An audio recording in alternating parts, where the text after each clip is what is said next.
দেখুন বন্ধুরা মশলাটা খুব ভালো মতো কষানো হয়েছে, মশলা থেকে তেলও ছেড়ে দিয়েছে। এই পর্যায়ে সিদ্ধ করে জল ঝরিয়ে রাখা মোচাটা দিয়ে দিচ্ছি।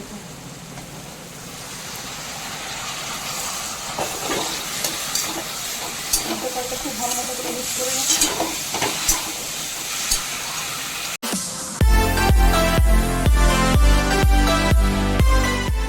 বন্ধুরা, আমার চ্যানেল উদরপুরীতে আপনাদের সবাইকে স্বাগত জানাই। আজ আমি একটি সম্পূর্ণ সাবেকি রান্নার রেসিপি শেয়ার করবো আপনাদের সাথে। সম্পূর্ণ নিরামিষ পদ্ধতিতে রান্না করবো। দেখুন এই যে মোচা নিচ্ছি, মোচার ঘন্ট।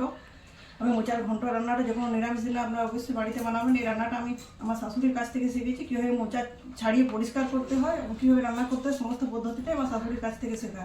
তো প্রথমে কীভাবে মোচা ছাড়াতে হয় দেখাচ্ছি। দেখুন মোচার এই যে নৌকার মতো অংশগুলো আছে এগুলো ফেলে দিয়ে ফুলগুলো আমি নিয়ে নিচ্ছি।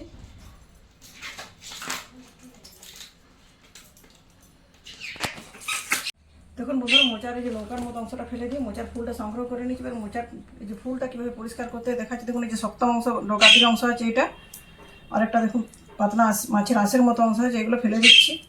এগুলো যদি থাকে রান্নার সময় এগুলো মুখে লাগে, এগুলো সিদ্ধ হয় না, খেতে খুব খারাপ লাগবে। এগুলো সমস্ত এইভাবে পরিষ্কার করে নিচ্ছি। তারপর এগুলো খুব কুচি করে কেটে নিতে হবে, যতটা সম্ভব ছোটো করতে পারা যায়। দেখুন বন্ধুরা, মোচাটা খুব ভালো মতো করে মোচার ফুল পরিষ্কার করে নিচ্ছি। কতটা এক্সট্রা পার্ট বেরিয়েছে দেখুন। এই যে মাছের আঁশের মতো এটা প্লাস্টিকের মতো শক্ত, আর এই যে লম্বা দানার দেখাচ্ছে এটা প্রচুর শক্ত। এটা কোনোভাবে রান্নায় থাকলে সিদ্ধ হয় না। এবার ফুলটা কেটে নেবো। এই যে মোচার ফুলের মধ্যে প্রচুর কষ থাকে, যেন হাতে একটু সরষের তেল নিয়ে নিচ্ছি। বটি রাখছি, যেটাতে কাটবেন সেটাতে একটু তেল মাখিয়ে নেবেন। 4-5টা করে ফুল একসাথে গোছ করে নিয়ে খুব ছোটো ছোটো টুকরো করে কেটে নিচ্ছি। কাটার পর এটা ডাইরেক্ট জলে দিয়ে দিতে হবে, আর এই যে কষানিটাতে মোচার ফুলটা কালো হয়ে যেতে পারে। আর এই ডোগার দিকের অংশটা নিয়েছি, এটা আর ছাড়ানো যাবে না। এটাকে কীভাবে কাটবো দেখুন।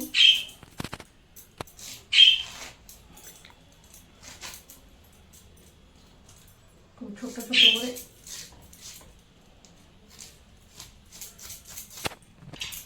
কেটে এটাকে ডাইরেক্ট জলে দিয়ে দিচ্ছি। বন্ধুরা, সমস্ত মোচাটা আমার ছোটো ছোটো টুকরো করে কাটা হয়ে গেছে। জল থেকে হাত দিয়ে চেপে চেপে তুলে নিচ্ছি, যাতে এক্সট্রা জলটা না থাকে। দিয়ে প্রেসার কুকারের মধ্যে দিয়ে দিচ্ছি।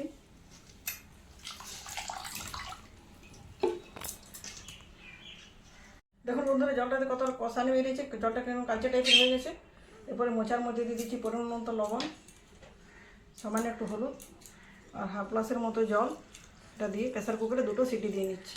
এখন বন্ধুরা, 1 কাপ ছোলার ডাল রাত্রেবেলা ভিজিয়ে রেখেছিলাম, এটা জল ঝরিয়ে নিচ্ছি। তার সাথে দিচ্ছি 2টো কাঁচা লঙ্কা আর একটু লবণ দিয়ে ছোলার ডালটা বেটে নিচ্ছি। ছোলার ডালের বড়া বানাবো মোচা রান্না ব্যবহার করার জন্য।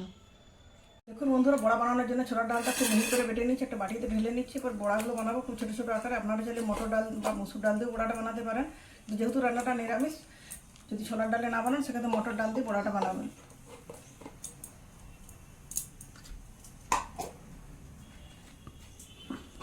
যেন গ্যাসের উপরে বসে দিচ্ছি কড়াইতে দিয়ে দিচ্ছি অনেকটা সরষের তেল। তেলটা আগে থেকে বসিয়েছি যাতে গরম হয়ে যায়। তেলটা প্রায় গরম হয়ে গেছে, ডালটা ফেটিয়ে নিচ্ছি। যেহেতু ডালের কাঁচা লঙ্কা লবণ দিয়ে বেটেছিলাম, ওই জন্য আর কিছু দেওয়ার প্রয়োজন হচ্ছে না। ছোটো ছোটো আকারে বড়াগুলো ছেড়ে দিচ্ছি।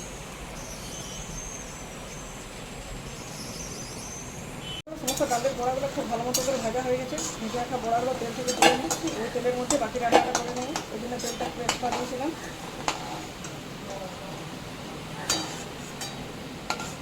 সাবেকি পদ্ধতিতে মোচার ঘন্ট রান্না করতে তখন এই ধরনের বড়া ব্যবহার করাতে করে দিয়েছি। তেলের মধ্যে একটা তেজপাতা, 4টা শুকনো লঙ্কা, 1 চামচ গোটা জিরে ফোড়ন।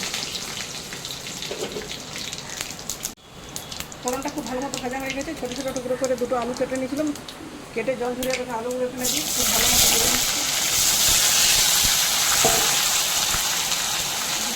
লবণ,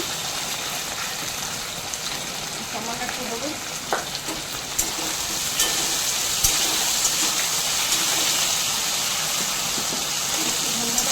ঢাকা চাপা দিয়ে ভালো করে ভেজে নিচ্ছি। বন্ধুরা, 4-5 মিনিট ধরে ঢাকা চাপা দিয়ে আলুগুলো ভেজে নিচ্ছি। খুব ভালো মতো আলু ভাজা হয়ে গেছে। এরপর এখানে দিয়ে দিচ্ছি ভিজিয়ে রাখা গোটা ছোলার দানা।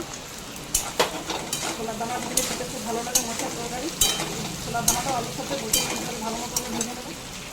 আর যে জারটাতে ডাল বেটেছিলাম সেই জারটাতে আদা কাঁচা লঙ্কা বেটে নিয়েছি। আলু ছোলা ডালের সাথে আদা কাঁচা লঙ্কাটা খুব ভালো মতো করে কষিয়ে নিচ্ছি। 1 চামচ জিরে গুঁড়ো, 1 চামচ ধনে গুঁড়ো, 1 চামচ হলুদ গুঁড়ো আর কালারের জন্য 1 চামচ লাল লঙ্কার গুঁড়ো।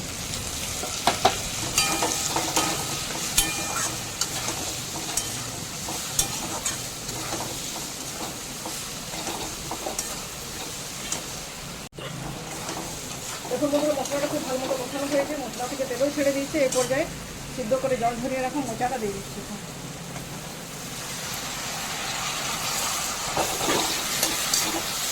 মশলাটা খুব ভালো মতো করে মিক্স করে নিচ্ছি। বন্ধুরা মোচাটাকে আলু এবং মশলার সাথে খুব ভালো মতো মিক্স করে ঢাকা চাপা দিয়ে আরও 2-3 মিনিট রান্না করে নিচ্ছি। কারণ এখন বাজারে সব আলু সমান নয়, কোনো আলু খুব সহজেই সিদ্ধ হয়, কিছু আলু সিদ্ধ হতে একটু বেশি সময় লাগে। মোচা রান্নাটা আমার প্রায় হয়েছে। এরপর এখানে দিয়ে দিচ্ছি বেটে রাখা গরম মশলা, লবঙ্গ, এলাচ, দারুচিনি সমস্ত একসাথে বেটে নিচ্ছি এখানে। আর চিনি 1 চামচের মতো, এটা স্বাদের ব্যালেন্সের জন্য। দিয়ে দিচ্ছি ভেজে রাখা বড়াটা মিক্স করে নেওয়ার এখানে গাওয়া ঘি অ্যাড করবো। দেখুন নিরামিষ রান্নায় গাওয়া ঘি দিলে সেটা খুব সুন্দর লাগে।